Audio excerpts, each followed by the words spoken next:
Hello and welcome back to Frogboy X1 Gaming. I'm Andrew and today we're doing day 9 of running the 7800 XT as my daily driver. So if you guys like this content, don't forget to like and subscribe. Now today is the first time I have ever overclocked any graphics card that I have. I just used the, let me show you what I'm doing though, just so you guys know. So I'm not trying to pull no fast one on you. So this is the Adrenaline software right here.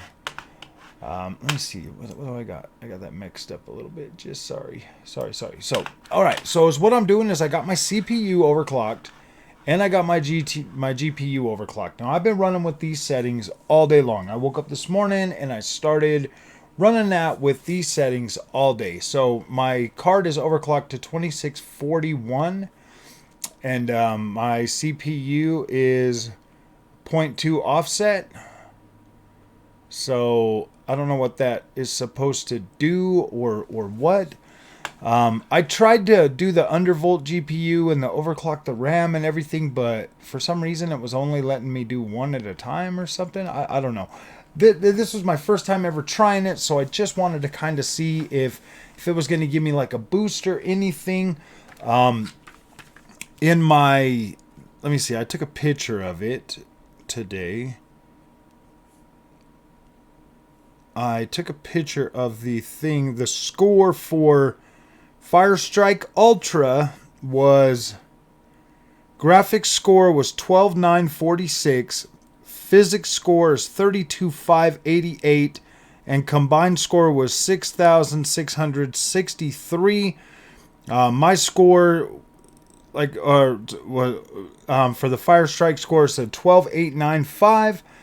My score, average score, is 12,793, and then the best one is 13.89, and that was on the Firestrike. That was the first time that I did that, so I didn't have access to previous data. That's why I'm not like gonna run that through here. This morning I got up and I did a benchmark on it. On the I did a stress test, and it like runs the same loop for like 20 minutes over there on 3D Mark.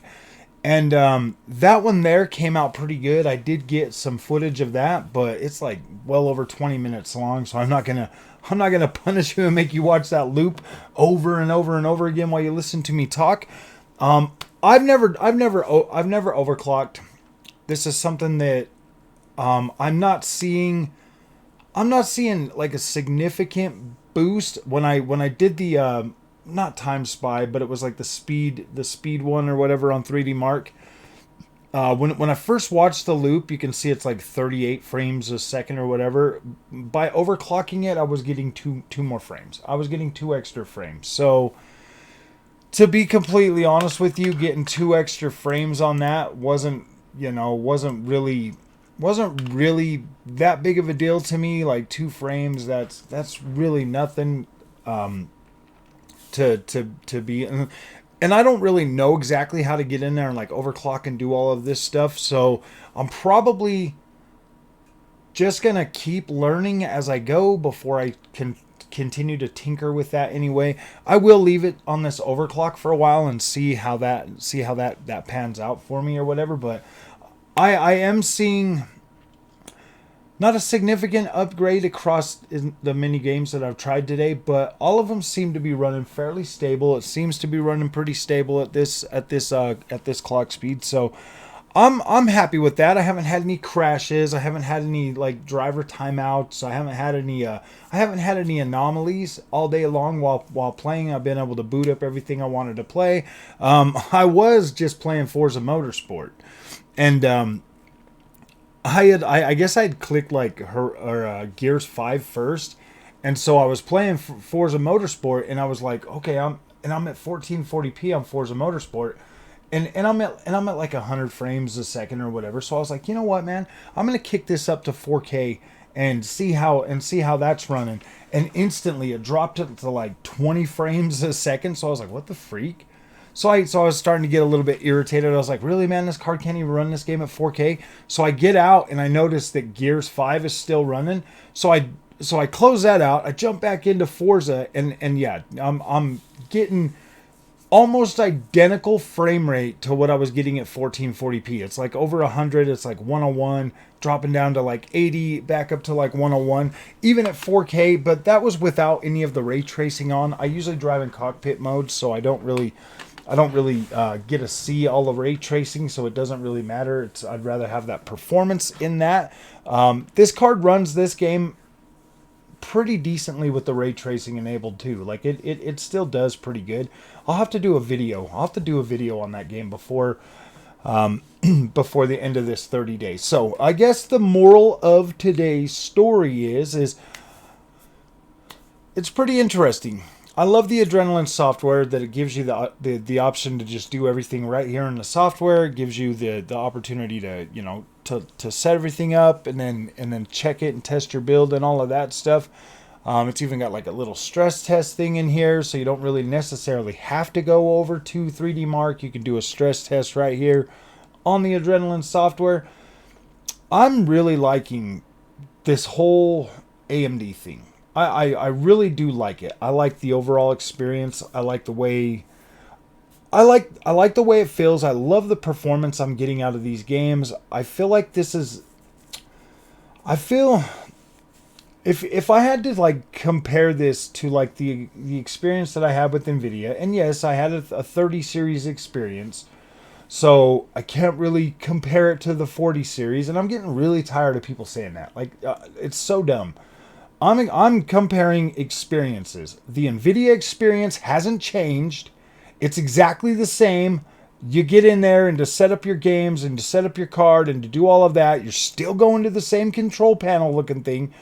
It's still the same user experience. It's got a few more bells and whistles, but it's the overall exact same freaking... It's exactly the same. It hasn't changed. On AMD, the experience for me was completely new and significantly better than it was on Nvidia.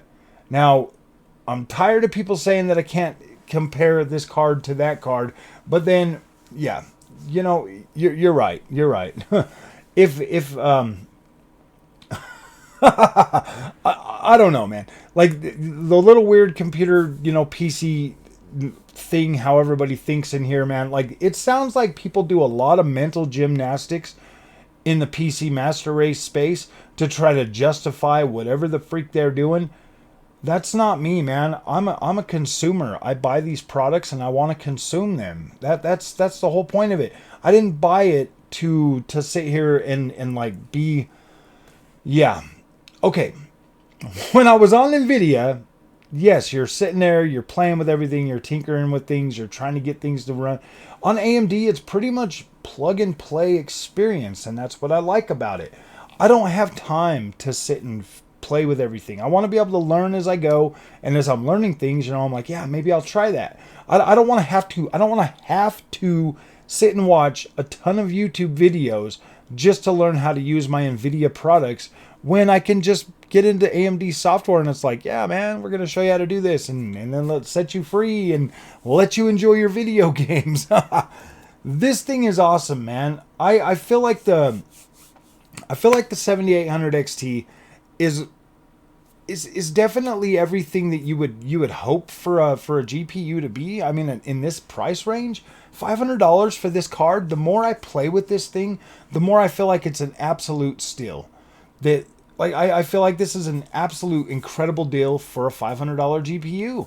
If you're upgrading, I mean, like, I pay what, $500 for my consoles every generation when I upgrade. If there's a new Pro model, then I pay for that.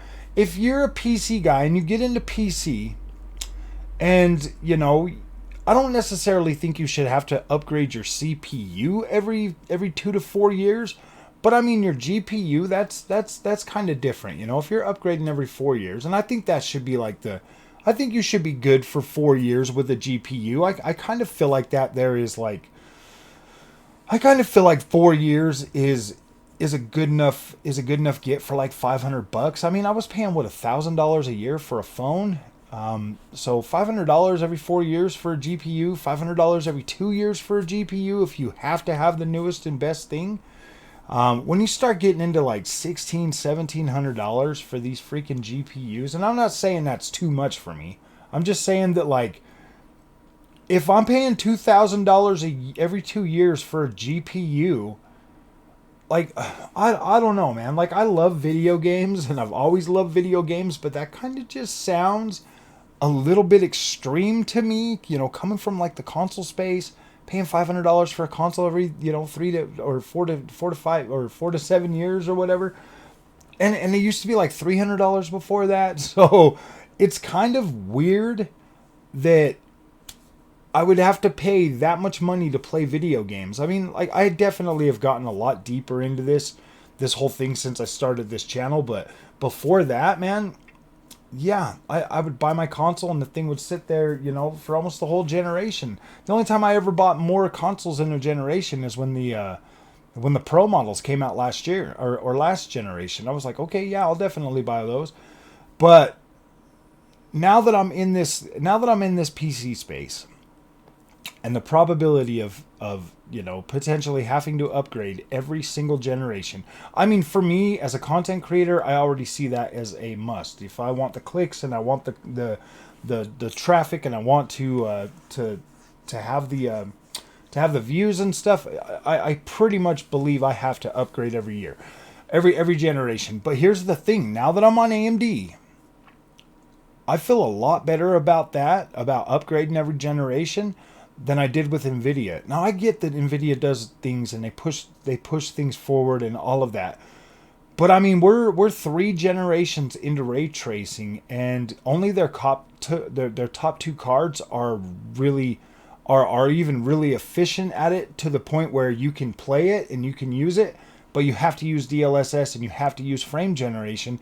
So at that point right there, what that tells me is like, okay, wait, maybe it's not there yet. Maybe it's just a little bit behind still, but now the regular ray tracing has been thrown out the window, and now they're talking about path tracing. And to me, it just sounds a lot more confusing and a much bigger headache to have to sit and chase that rainbow, to sit on the hamster wheel for everything. When AMD, like, I don't know, I kind of like the fact that it's like almost predictable. In a way, like it's almost predictable. You know you're going to get your card. You know you're going to get good rasterization power. You know you're going to be able to use some of them features like ray tracing and stuff like that. You know that FSR is going to work just fine on 4K and it's going to look great, and you're not going to really have a problem with it until somebody tells you to have a problem with it. But then you'll have a problem with it. But other than that, like if you're just sitting there and you're alone and you don't have any influence in your ear whatsoever, I'm pretty sure you'd be okay with what AMD has to offer.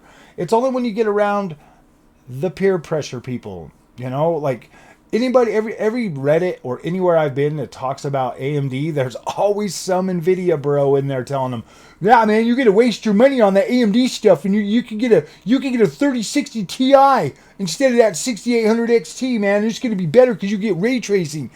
I can't believe just how like, oh my gosh, well, you're gonna have terrible drivers and they're gonna be bad.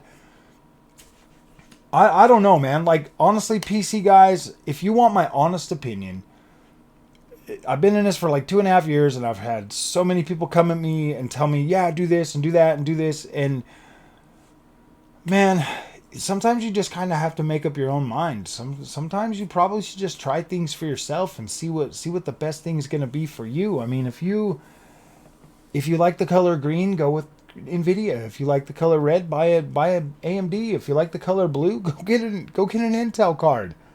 Maybe you just do it that way. But like, okay, maybe put all 3 colors in a hat, shake it up, and then draw it out and be like, okay, that's the GPU I'm going to get this time. And then get the best one you can afford. It's plain and simple.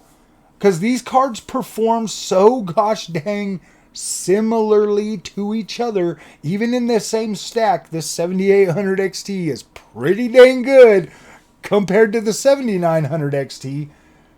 It's almost like it doesn't skip a beat. Like literally it's within frames. I'm pretty sure the 7800 XT to the 7900 XT is probably what the 7900 XT is to the 4080.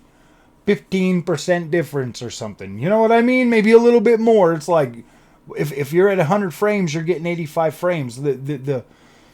It's so similar that it probably doesn't really matter. You should probably just get whatever, like I said, throw the colors in the hat, draw them out of the color, draw a color out of the box every generation, and go with that one. Just get the best one your money can buy. You know, me personally, I'm not trying to go any lower than 16 gigs of VRAM ever again, but your needs might be different. You might be on 1080p. You might be, you know, still like you don't really care. Maybe you just play older games like World of Warcraft or something like that. Maybe you don't need all of that power. I don't know. I don't know. Having more power definitely opens the doors to having different experiences in gaming too. Like you'll be able to try different stuff. I'm pretty much satisfied. Like all my racing games run just fine on the 7800 XT. They run incredibly on the 7900 XT. That there is an that's absolutely incredible for me. Like I'm 100% happy with the overall performance of both of these cards. So I could easily recommend them. I'm not having any driver problems. I'm not having any of the issues that everybody's talking about. I don't find them I don't find it uncomfortable or what's another word for? I don't find it uncomfortable or an inconvenience at all trying to figure out how to use these cards. I think it's pretty fine. I'm able to just overclock things by pushing a simple button. Cool, you know. If I want to learn more, dig deeper into it, and really learn like how to do that, maybe that's something. At least I feel more comfortable on the AMD doing that. So. All right, my friends. Sorry to talk you guys' heads off for another 16 minutes about this tonight, but yeah, this was overclocking night. I don't feel like it feels significantly different, but I didn't really tear into it. I just pushed the buttons to see how that was going to work. I would say on average, I'm getting anywhere from 2 to 5, 2 to 5% better than what I was getting before. And that really means like 2 to 5 frames better than what I was getting before. So yes, not a super huge uptick, but definitely a little bit more noticeable. So if you guys like this content, don't forget to like and subscribe. I'll see you guys in the next one. Thank you for watching and have a good night.